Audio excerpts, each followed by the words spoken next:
Hi and welcome to Gospel Centric Life Ministry. আদি পুস্তক 3 অধ্যায় 15 পদ। আমি তোমাতে ও নারীতে, তোমার বংশে এবং তাহার বংশে পরস্পর শত্রুতা জন্মাইব। সে তোমার মস্তক চূর্ণ করিবে, তুমি তাহার পাদমূল চূর্ণ করিবে।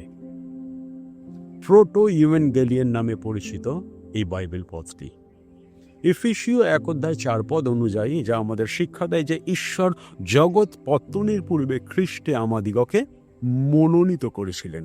দ্য কভেনেন্ট অফ রিডেমশন, মুক্তির যে ইতিহাস পিতা ঈশ্বর, পুত্র ঈশ্বর, পবিত্র আত্মীশ্বর সৃষ্টির পূর্বে পরিকল্পনা করেছিলেন, সেটি আমাদের কাছে স্পষ্ট হয় জেনেসিস 3:15 থেকে।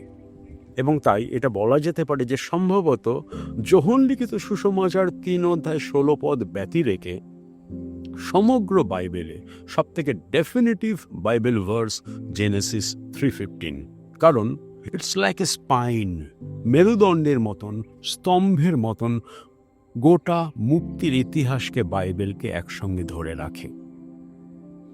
মানব জাতির পাপে পতন, যা আমরা আদি পুস্তক 3 অধ্যায়ের ন্যারেটিভ থেকে জানতে পারি যে কিভাবে প্রথম আদম দিয়াবল সর্পের দ্বারা প্রলোভনের ফাঁদে পরীক্ষায় ব্যর্থ হয়ে ঈশ্বরের সঙ্গে সম্পর্কে সহভাগিতায় বিচ্ছিন্ন হয়েছিলেন, কিন্তু দ্বিতীয় আদম মরু প্রান্তরে পরীক্ষায় প্রলোভনের ফাঁদে উত্তীর্ণ হয়ে সেই এদন উদ্যানের দরজা, স্বর্গের দরজা আমাদের জন্য খুলে দিলেন। আমি তোমাতে ও নারীতে, তোমার বংশে ও তাহার বংশে পরস্পর শত্রুতা জন্মাইব। এনমিটি, আলটিমেট কনফ্লিক্ট, একটি চলমান সংঘাত, বিবাদ, দ্বন্দ্ব, প্রতিযোগিতা, যার ফাইনাল কনসেমেশন, চূড়ান্ত পরিণতি স্বরূপ প্রভু যীশু ক্রুশে মৃত্যুবরণ করলেন। যখন গাব্রিয়েল দূত কুমারী মরিয়মকে তার ভাবী সন্তানের বিষয়ে ঘোষণা করে বলেছিলেন যে সেই বালকটির, শিশুটির নাম রাখা যাবে যিশু, কারণ যিশু নামের অর্থ ত্রাণকর্তা। তিনি আপন প্রজাদিগকে তাহাদের পাপ হইতে ত্রাণ করিবেন।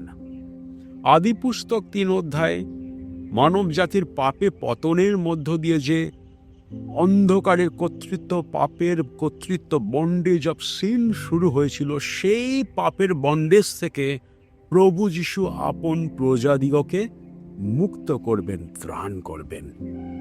সেটি আদিপুস্তক 3 অধ্যায় 15 পদের সেই ভাববাণী, সেই প্রতিজ্ঞা, সেই মসিহের আগমন অনুসারে। তাই যখন 8 দিনের শিশু বালককে নিয়ে বাবা যোসেফ এবং মা মরিয়ম জেরুসালেমে গিয়েছিলেন, তখন শিমিয়ন ভাববাদী সে শিশু যিশুকে দেখে উল্লাসিত হয়েছিলেন, কিন্তু পাশাপাশি মরিয়মকে কি আভাস দিয়েছিলেন যে তোমার আপন প্রাণ খড়গে বিদ্ধ হইবে, যা প্রভু যীশুর ক্রুশকে চিহ্নিত করে।